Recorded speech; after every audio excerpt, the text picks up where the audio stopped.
su permiso, Presidenta. Buenos días a todas y a todos. Como ya adelantó la Presidenta, estamos inmersos en una campaña de desinformación en la que se busca hacer creer a la opinión pública, a la gente, que las reformas a la Ley de Amparo recientemente aprobadas son regresivas y limitan la defensa de las personas en relación con sus derechos, lo cual, como trataré de explicar, es absolutamente falso. El juicio de amparo es sin duda la institución jurídica más importante en nuestro país. Es el instrumento mediante el cual las y los mexicanos hemos defendido nuestros derechos a través de la historia. Y esta institución, por supuesto, que ni se limita, ni se acota, ni se busca afectar la defensa de las personas. Un gobierno que viene de una historia de defensa de la democracia y de los derechos humanos no podría proponer reformas regresivas en materia de derechos humanos. Sin embargo, también hay que tener en cuenta que el juicio de amparo a lo largo de su historia ha venido evolucionando, ha venido cambiando para hacerlo más moderno, más ágil, para responder a las necesidades del momento y también para realizarle ajustes a la Ley de Amparo que eviten que ciertas personas utilicen una institución tan noble para fines ilícitos o al menos socialmente censurables. Y por eso también en las reformas de amparo a lo largo de los años se han venido haciendo ajustes, por ejemplo, a la figura de la suspensión. ¿Qué busca esta reforma a la Ley de Amparo? En primer lugar, hacer del amparo, haciéndolo acorde a la exigencia constitucional de la reforma judicial, hacerlo más ágil, acortar los plazos en la tramitación y dar un paso decisivo a la justicia digital. La justicia digital va a ser a mediano plazo una solución muy importante para abatir costos y hacer más ágil el juicio de amparo, tanto al Poder Judicial de la Federación como a los justiciables. Va a ser una justicia más moderna, más cercana, más accesible. Esa es la finalidad primordial del juicio de amparo en esta reforma. Ahora bien, se han hecho algunas críticas que ahora voy a tratar de responder. La primera, se dice que se acota el interés legítimo, es decir, que se está limitando el acceso al amparo, que se está dejando fuera a los intereses colectivos, a las comunidades, a la defensa del medio ambiente. Esto no es así, y tan no lo es que incluso la redacción original del interés legítimo en la iniciativa fue modificada y aclarada en el Senado de la República para que no diera lugar a dudas. El interés legítimo ni se acota ni se redefine, simplemente se establecen en la ley sus elementos esenciales para mayor claridad de la figura. Sigue habiendo una defensa plena de los derechos difusos, de los derechos colectivos del medio ambiente. Esto basta la lectura del texto aprobado por el Congreso para darnos claridad. Se ha criticado también el tema de la suspensión, y en la suspensión se hicieron solamente dos modificaciones, dos excepciones para poder acudir a la suspensión. Recuerdo ustedes que esto también se ha hecho a lo largo del tiempo. Cuando se ha abusado de la institución del amparo para obtener suspensión, para alargar actividades que no era correcto que se estuvieran realizando, se tuvo que modificar el amparo. Así tenemos, por ejemplo, que la ley de amparo vigente establece que no procede el amparo para la continuación de centros de vicio o de centros de apuesta o casinos, o para que no se paguen pensiones alimenticias, entre otros muchos supuestos. En la ley de amparo vigente hay 13 supuestos en el artículo 128 y otro en el artículo 129, es decir, 14 supuestos que el legislador ha decidido a lo largo de la historia que ahí no debe de haber suspensión. ¿Qué es lo que se hizo en esta reforma? Primero, evitar el abuso que se estaba haciendo con suspensiones para dificultar y obstaculizar el combate al lavado de dinero. Creo que todas y todos nosotros podemos estar de acuerdo que una institución tan noble como el amparo no puede servir para defender y proteger a gente que se dedica a lavar dinero y ser parte de la delincuencia organizada. Sin embargo, por criterios, desde mi punto de vista, erróneos de la Corte y de algunos tribunales federales, se venían levantando todos los bloqueos a cuentas de presuntos delincuentes. Entonces, en la reforma que se establece, si hay un bloqueo de cuentas por la UIF, en principio no procede la suspensión. Pero ¿qué pasa si una persona no forma parte de una organización de lavado de dinero y se le bloqueó su cuenta por error? Tiene la oportunidad, de acuerdo con la ley, de acreditar el origen lícito del recurso y en ese momento se le otorga la suspensión. Pero aún cuando a una persona no se le otorgue la suspensión y quede bloqueada la cuenta, se le permitirá, de acuerdo con la reforma, lo que se llama el mínimo vital, que pueda pagar los salarios de sus trabajadores, sus impuestos, las pensiones alimenticias, etcétera. Es una postura equilibrada de la ley.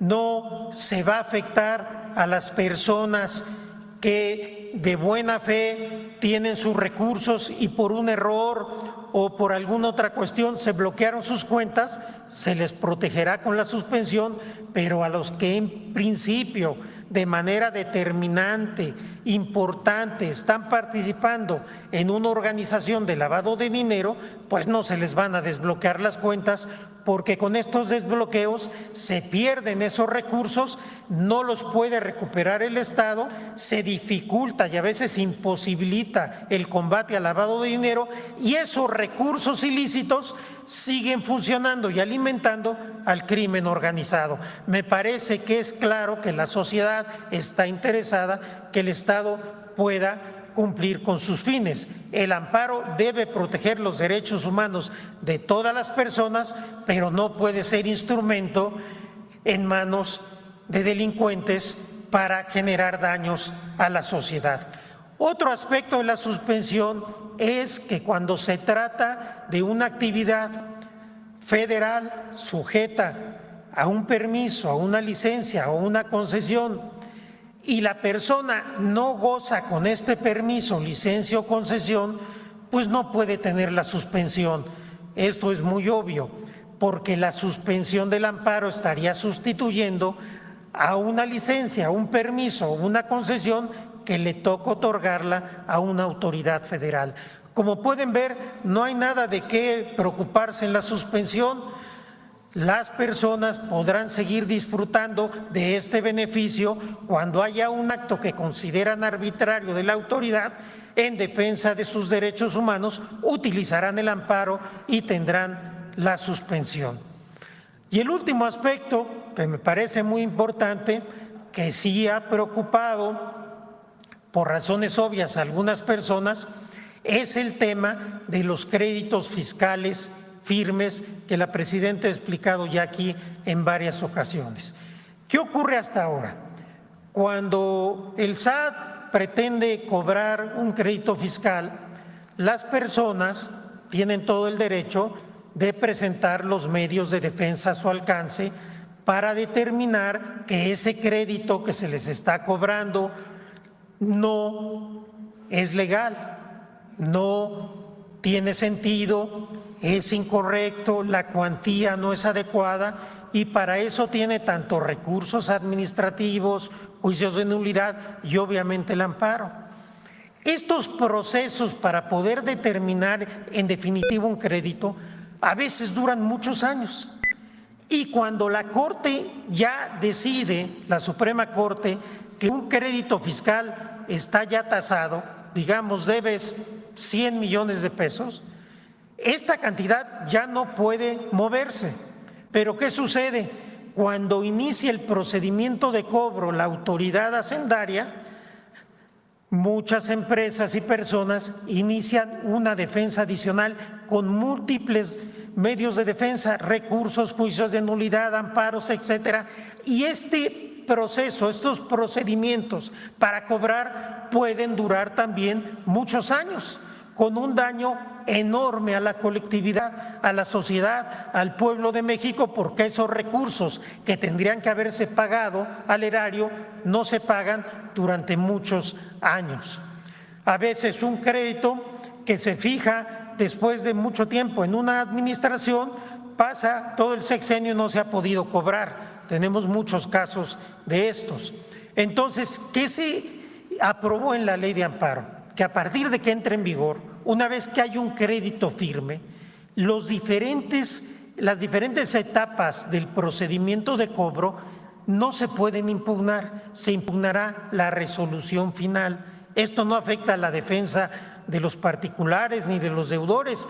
Al final del procedimiento podrán hacer valer todas las defensas que quieran. Y si se equivocó la autoridad, se les otorgará el amparo, obviamente, pero si no, tendrán que pagar y el procedimiento se acorta durante varios años. Como ustedes pueden ver, el amparo, por un lado, se hace más ágil, se hace más cercano, no se limita el acceso. Los dos supuestos de suspensión que referí me parece que tienen sentido, que son lógicos, que eran abusos que había que corregir. Y por otro lado, me parece también que todos estamos interesados en que quien debe impuestos los pague, sin afectar sus defensas, pero haciendo que los procesos sean más cortos. El juicio de amparo seguirá siendo un orgullo de México, un instrumento de defensa de los particulares. Pero aquí quiero destacar una última cuestión.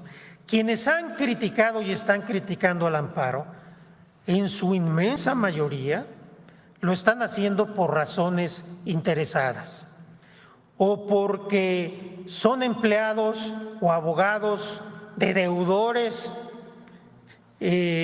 fiscales muy conocidos o porque son comentócratas aliados al viejo sistema del PRIAN, que no conocen del amparo, pero se les hace muy fácil simplemente descalificar, o porque se trata de jueces o magistrados que se vieron afectados con la reforma judicial y mienten deliberadamente. Hoy Reforma publica en primera plana 2 declaraciones de 2 magistrados de circuito en retiro, que los conozco y que sé que no son ignorantes en amparo y mienten deliberadamente. Uno de ellos, quien se dedicó a otorgar suspensiones generales favoreciendo a empresas extranjeras en materia energética, violando la ley y generando muchos daños al país, y ahora vienen a decir, en materia de retroactividad, que es el último aspecto que voy a explicar, que por ejemplo, con esta ley, si se admitió una demanda de amparo o si se otorgó una suspensión, se va a decir al resolver el amparo, pues con los nuevos elementos te niego esa suspensión que ya se te había otorgado. Esto es absolutamente falso y están mintiendo porque no es desconocimiento. El artículo transitorio que se aprobó, que lo habíamos explicado aquí como sugerencia previamente, es muy claro. En materia procesal no hay retroactividad. Todas las etapas de los juicios de amparo en trámite que hayan concluido, es decir, la admisión de la demanda, la suspensión, la resolución de algún recurso, ya no se pueden tocar.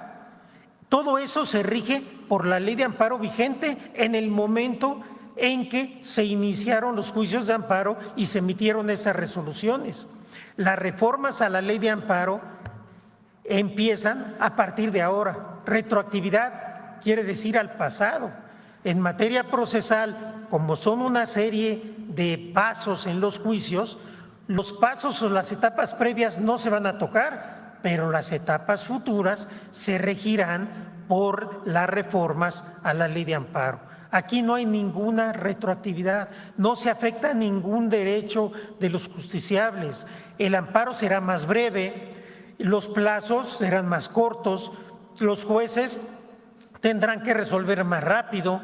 Habrá procedimientos que se están ajustando a partir de la reforma, pero esto no es retroactivo, en lo más mínimo. Todos aquellos derechos adquiridos en los juicios de amparo en trámite son intocables e intocados. No hay retroactividad. Cuando se dice que hay retroactividad a medias, que hay un engaño, que hay un amaño, se está mintiendo a la gente.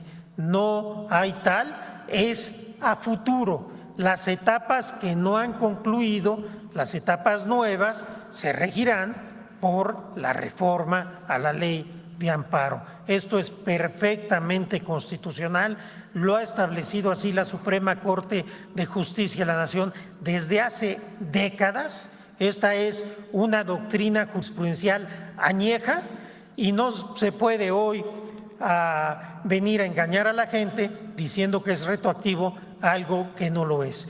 Quizás deberíamos ver a qué intereses responden quienes hoy critican esta reforma, que lo único que busca es hacer un juicio de amparo más ágil, más cercano, más claro y corregir algunos excesos que ya hemos explicado. Muchas gracias. Gracias, presidenta. Bueno, vamos.